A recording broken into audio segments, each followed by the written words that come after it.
Hello guys, welcome to YR spotlight. இன்றைக்கி நம்ம பார்க்க போகிற வீடியோ வந்து ஒரு இன்டர்நேஷ்னல் ட்ரிப் பற்றி தான் பார்க்க போகிறோம். இது ஆக்சுவலி என்னோடய ஃபஸ்ட்டு ஃப்ளைட் எக்ஸ்பீரியன்ஸுன்னே சொல்லலாம். ஏன்னா இப்போ தான் மொதல் பாஸ்போர்ட் வாங்கி ஒரு வெளிநாடுக்கு சீல் அடித்து போகிறது வந்து இதுதான் ஃபஸ்ட் டைம். ஸோ ஏர்லி மார்னிங்கே ஏர்போர்ட் வந்துவிட்டோம். எனக்கு வந்து 10 o'clock ஃப்ளைட்டு எத்திகாத் ஏர்வேஸ் தான் புக் பண்ணியிருந்தேன். ஸோ ஃபஸ்ட் டைம்னால் கொஞ்சம் இயர்லியாகவே வந்துட்டேன். ஒரு 3 hours முன்னாடியே வந்துட்டு உள்ளே போயிட்டு செக்இன் ஏரியா பார்த்துட்டு நம்மளோட நம்பர் வந்து அங்கே போட்டிருக்கோம் போர்டில். ஸோ அதை பார்த்துட்டு நான் வந்து நம்ம எத்திகாத் ஏர்வேஸ் செக்இன் பண்ணுறதுக்காக உள்ளே போயிட்டேன். வெப் செக்இன் பண்ணிட்டாக்கா அதுக்கு தனி கவுண்டர் வச்சுருக்காங்க. இல்லைனாக்கா நம்ம அங்கே வந்து பண்ணலாம். அங்கே உள்ள ஸ்டாஃப் வந்து நமக்கு ஹெல்ப் பண்ணாங்க வெப் செக்இன் பண்ணுறதுக்கு.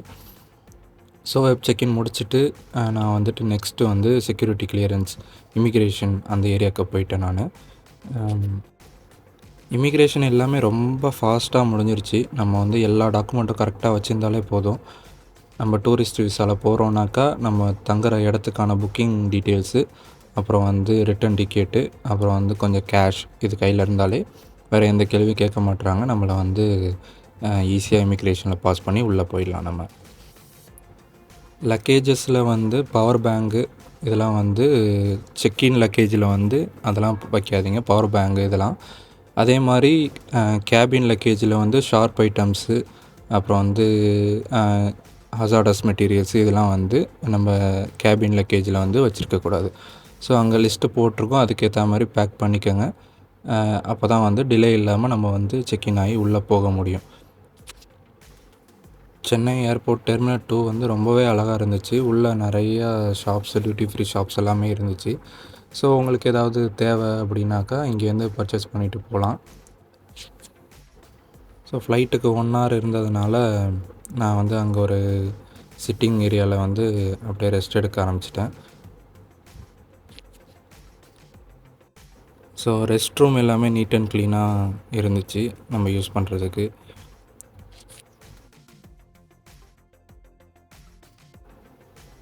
இதுதான் சென்னை டியூட்டி ஃப்ரீ ஷாப்பு. இங்கே எல்லா ஐட்டம்ஸும் இருக்குது. நம்ம தேவையான ஐட்டம்ஸை வந்து இங்கே பர்ச்சேஸ் பண்ணிக்கலாம். அது மட்டும் இல்லாமல் கிட்ஸுக்கு வந்து ப்ளே ஏரியாவும் இருந்துச்சு இந்த சைடு. நம்ம கிட்ஸ்லாம் வந்துச்சு ரொம்ப டைம் டிலே ஆகுது ஃப்ளைட்டுனாக்கா இங்கே விட்டாக்கா அவங்க பாட்டுக்கு விளையாடிட்டுருப்பாங்க, நம்ம கொஞ்சம் ரெஸ்ட் எடுக்கலாம். ஸோ வந்து என்னோடய எத்திகாத் அபுதாபி ஃப்ளைட்டு வந்து பிளாட்ஃபார்ம் நம்பர் 7 கேட் நம்பர் 7 வந்து நிற்கும்னு போட்டுருந்துச்சு. ஸோ நான் அந்த ஏரியா கிட்டே போயிட்டு உட்காந்துட்டேன். நான் அங்கங்கே லேப்டாப் சார்ஜிங் பாயிண்ட்டுமே வச்சுருந்தாங்க. ஸோ நம்ம வந்து அங்கே லேப்டாப்போ இல்லை சிட்டிங் அரேஞ்ச்மெண்ட்டோடு இருந்துச்சு. ஸோ நம்ம அங்கே யூஸ் பண்ணுறதுக்கு கொஞ்சம் யூஸ்ஃபுல்லாக இருந்துச்சு. ஸோ போர்டிங்க்கான டைம் வந்துடுச்சு. ஸோ குரூப் வைஸ் வந்து தான் கால் பண்ணுவாங்க. நம்ம போர்டிங் பாஸ்லேயே வந்து நம்ம எத்தனை குரூப்புங்கிறது போட்டிருக்கோம். ஃபஸ்ட் கிளாஸ் ஃபஸ்ட்டு குரூப்பில் வந்து ஹேண்டிகேப்டு பர்சன், அப்புறம் வந்து ஹெல்த் கண்டிஷன் வந்து இல்லாமல் ஸ்ட்ரோலரில் போகிறவங்களாம் ஃபஸ்ட்டு ஏற்றிடுறாங்க. அப்புறம் ஃபஸ்ட் கிளாஸ் பேசஞ்சர்ஸ் வந்து ஏற்றிடுறாங்க. நம்மள எக்கனாமிக் கிளாஸ்லாம் வந்து 3rd குரூப்பில் தான் வருவோம். ஸோ நம்ம அதுக்கப்புறம் நம்மளை கூப்பிட்டு உள்ள போர்டிங்க்கு கூப்பிட்டு போவாங்க.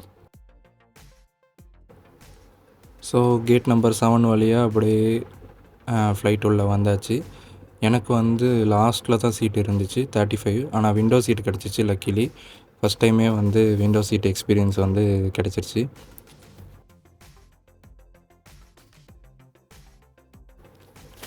என் ஃப்ளைட் பக்கத்துலேயே வந்து பக்கத்தில் இண்டிகோட ஃப்ளைட் இருந்துச்சு.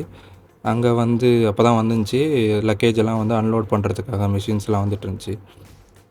பார்க்கவே கொஞ்சம் டிஃப்ரெண்ட்டாகவும் நல்லாவும் இருந்துச்சு. ஸோ வந்தோடனே சீட் பெல்ட் எப்படி போடணும், அப்புறம் வந்து எமர்ஜென்சி சுச்சுவேஷன்ஸில் என்னென்ன பண்ணணும் அப்படிங்கிறத வந்து கேபின் க்ரூ வந்து டெமான்ஸ்ட்ரேட் பண்ணி காட்டிகிட்டு இருந்தாங்க.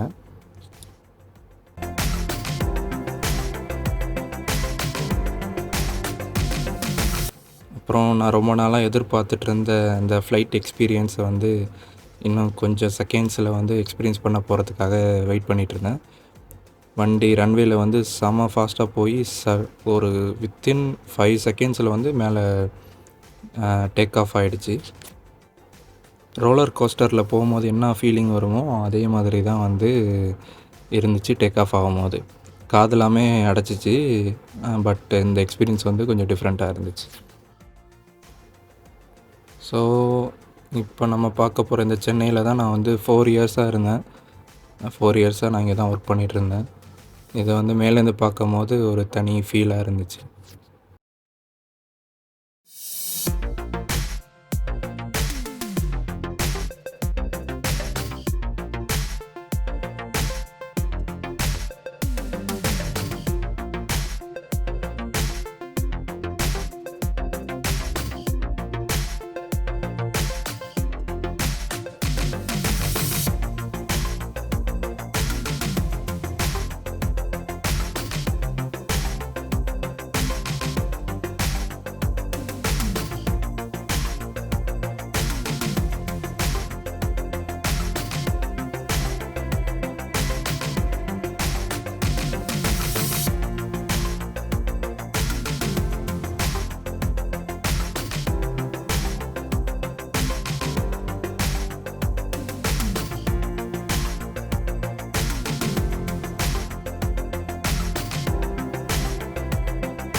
ஸோ டேக் ஆஃப் ஆகி ஒரு 1 ஹவருக்கு அப்புறம் ஃபுட்டு வந்துச்சு.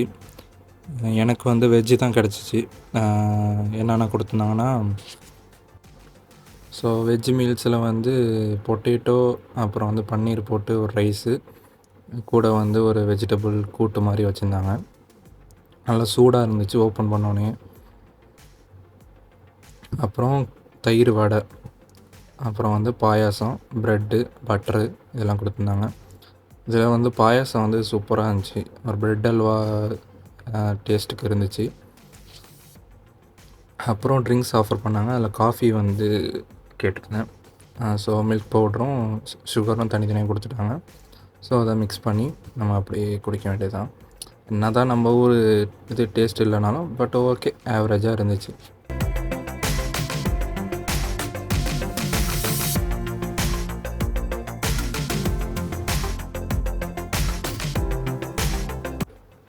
ரெஸ்ட் ரூம் வந்து ரொம்ப நீட் அண்ட் க்ளீனாக இருந்துச்சு.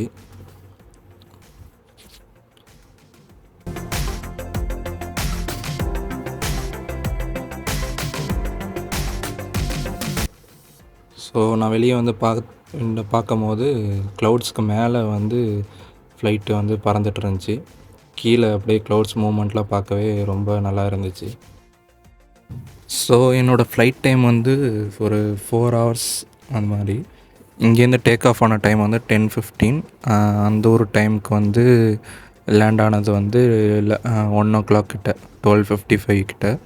ஸோ 4 ஹவர்ஸ் வந்து ஃப்ளைட் டைமு. இங்கேயும் அபுதாபிக்கும் டைம் டிஃப்ரென்ஸ் வந்து 1.5 hours. ஸோ வந்துட்டோன்னு அபுதாபிக்கு வந்துட்டோம் அப்படிங்கிறது எப்படி தெரிஞ்சுன்னா, கீழே பார்த்தாக்க அப்படியே டெசர்ட் அப்படியே தெரிஞ்சுது. ஸோ லேண்ட் ஆக போகிறோம். ஸோ லேண்ட் ஆகும் போதும் அப்படியே ரோலர் கோஸ்டர் ஃபீல் வந்துச்சு. வயிறுலாம் அப்படியே கூஸ் பம்ப் ஆச்சு.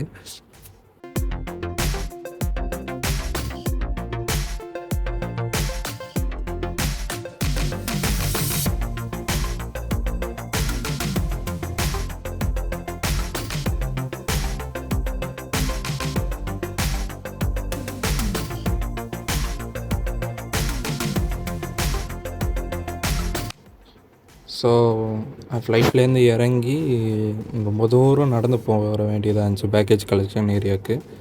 ஒரு 7 minutes மாதிரி வாக் பண்ணுற மாதிரி இருந்துச்சு.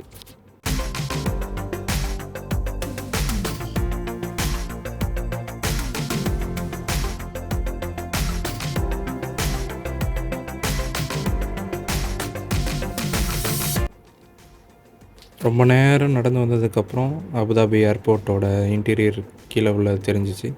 ரொம்பவே அழகாக இருந்துச்சு Abu Dhabi airport. So package collection நம்ம எந்த ஃப்ளைட்டுங்கிற இன்ஃபர்மேஷன் பார்த்துட்டு அந்த பெல்ட் நம்பர்கிட்ட போயிட்டோன்னா நம்ம லக்கேஜ் வந்து கரெக்டாக வந்துடும். ஸோ எல்லாமே வித்தின் ஒரு 20 மினிட்ஸ்க்குள்ளே வந்து பேக்கேஜ் கலெக்ட் பண்ணிவிட்டு நான் வந்து ஏர்போர்ட்டை விட்டு வெளியே வந்துட்டேன்.